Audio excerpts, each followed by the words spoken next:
Hi to everyone. I talked about making kind of a video series on my channel about using different sort of poker related tools and making tutorial videos about using them. And this time I will focus on Poker Tracker 4 and more specifically into feature called reports.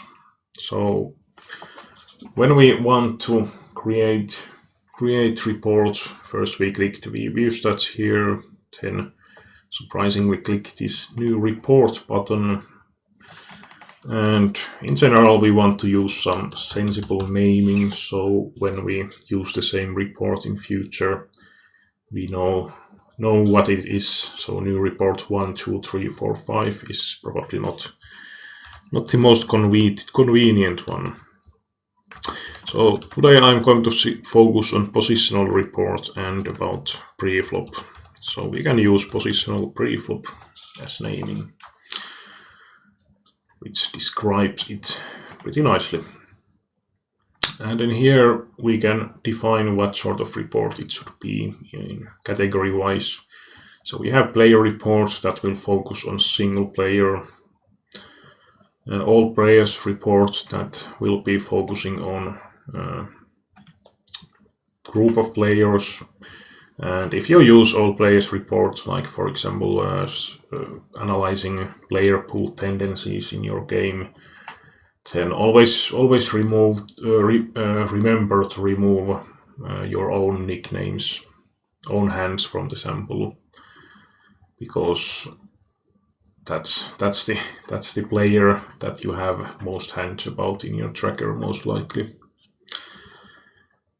And then hand report is about listing hands, and you can use, for example, different sort of filters to focus on certain situation and analyze hands you have played in those situations.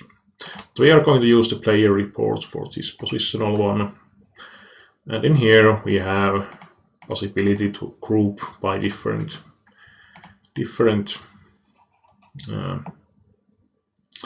style, and this time we are going to use the position one, and there is always description for each of these.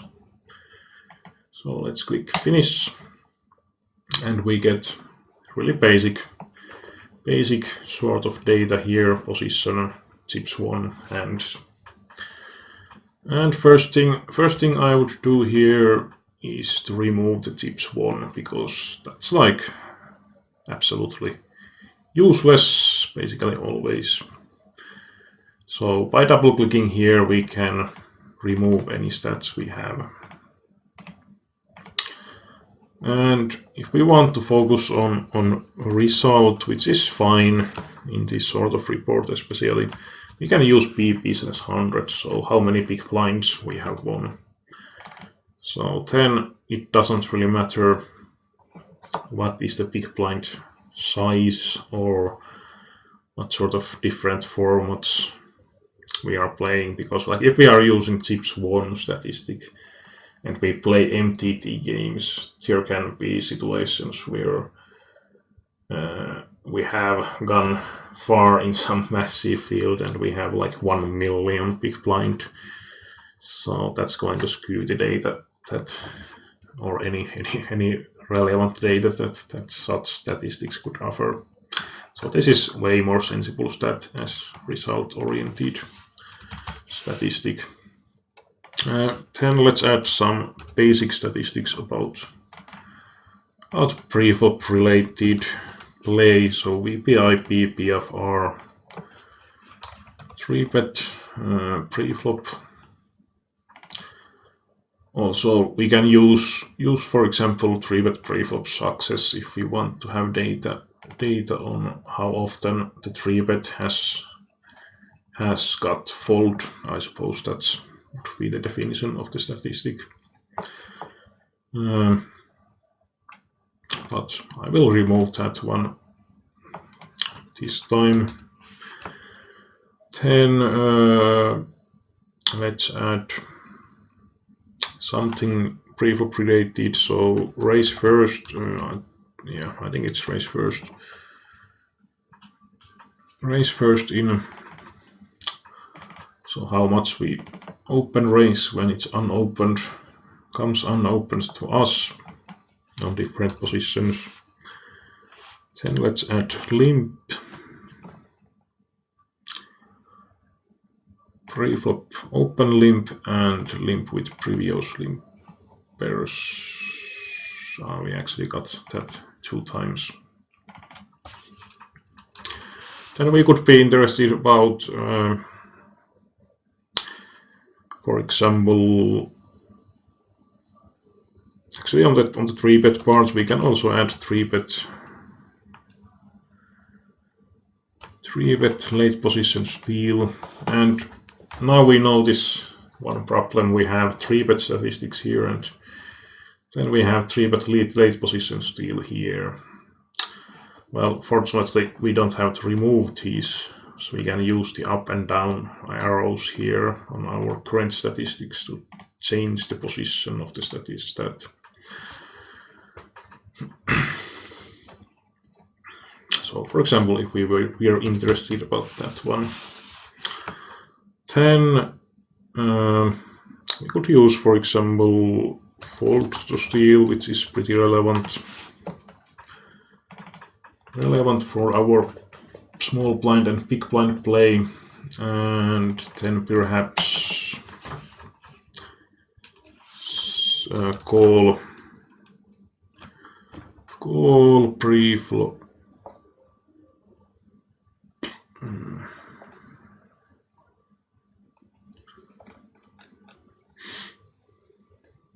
Yeah, I'll use call preflop 2-bet.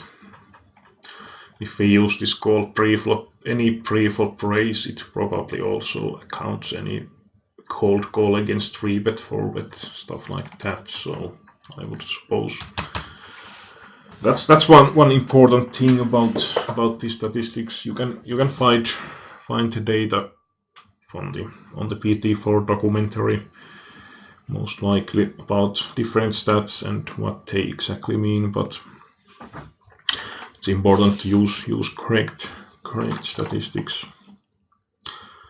So then we have actually it's not shown quite here, I think.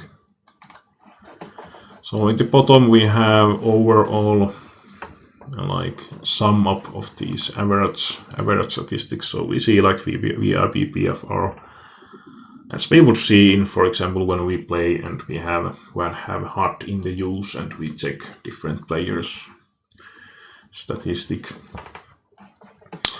And then you might be worried about, if you use this sort of report at first time, that god damn it, we have -15 EV on the big blind. But you have to remember that if we fold every time on the big blind when it's raised to us, our statistic would be -100/100 and small blind -50, assuming there is no MT at least. So these big blind, small blind, BP/100 will be almost always on the minus side, unless we play perhaps in really soft games, or we have small enough sample that some run good has made it on the plus side, but most of the time we are going to be somewhat on the minus side. And in general, from other positions, we should always be on the plus side. If we are not, then we probably have some issues in the hands we play in the first place, if the sample is big enough. And as we see it in this sample, it increases as we go to the later position, and obviously from the bottom it should be the highest in general. It's the best position we can be in. And I'm not sure what games. This is on my own nickname on PokerStars. I don't have much hands, as we can see here, 16,000. I'm not sure what games these have been, but from the VPI, PPFR, these are probably some short-handed 6max format or something like that. Then if we look about the statistics in general, so 3-bet statistic, we find out that we are at least positionally aware small blind 3-bet is the highest one, which is pretty reasonable considering that 3-bet small blind call is not something we want to do too much. We could probably 3-bet bit more in general from the button and put some pressure on the open raisers with positional advantage.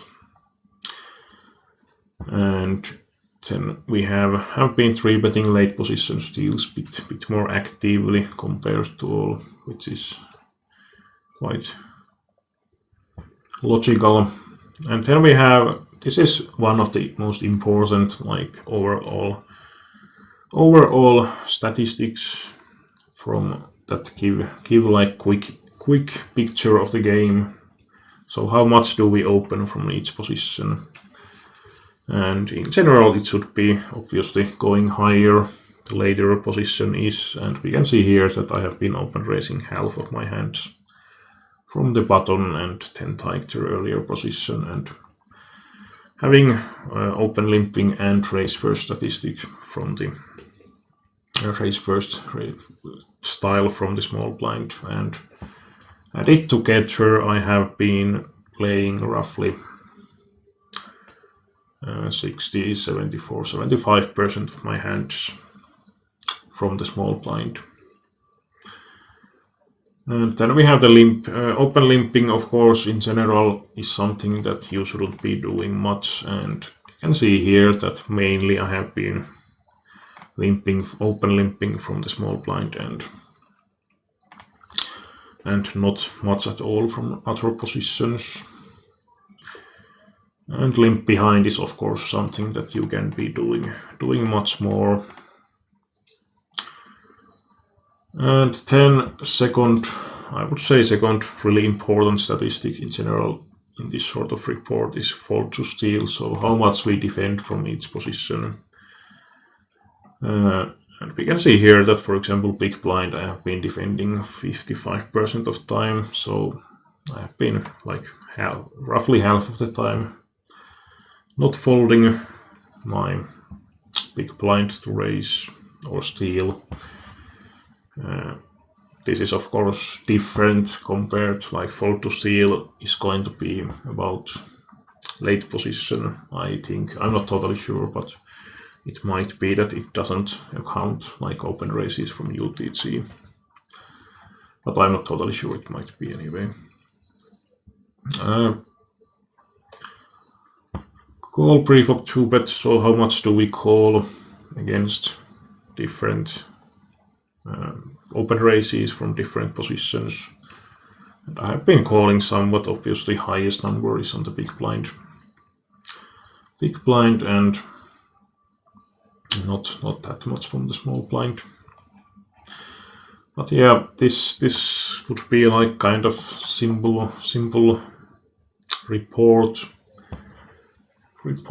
that will give a general image of the playing style, and especially informative, like for example when I have analyzed different sort of players, I have found out that, for example, some people might be raising first in from the button, might be even as low as something like 20 to 25%, which is going to be like extremely tight.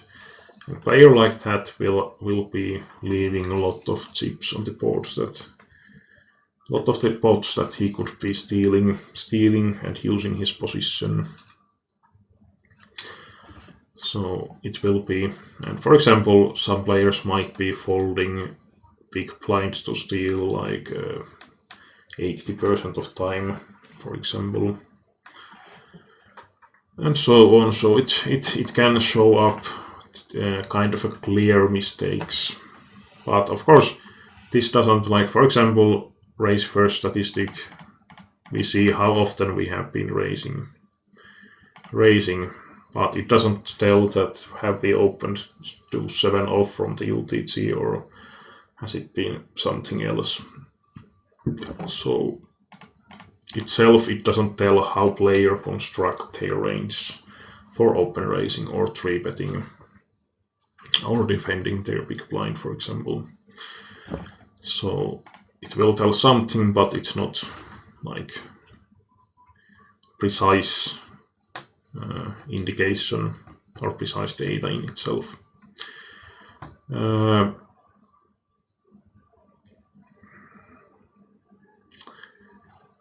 Yeah. Other things I was thinking about. Yeah, one really important thing after you have made the report in the way you want it to be is to save it. So we can click here and save the positional report player, and if we want to remove it, we can use this minus button, and then this one can be used to kind of import and so on. So yeah, I think this was kind of a simple example of certain type of report, and of course you can mix in kind of some post-flop statistics and some pre-flop statistics however you want, but I think some sort of logic is something that you want to use in the statistics you use, and not mixing them however you happen to think. But yeah, it's of course up to each user.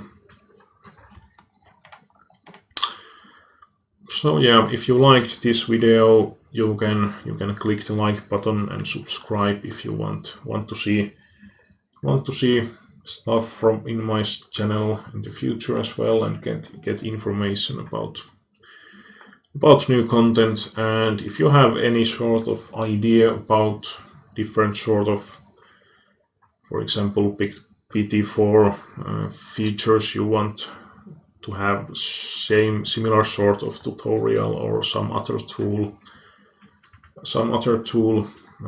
then yeah, give your ideas, opinions, wishes to me, and maybe I will do that one on some other tool as well. But yeah, thanks for watching this one.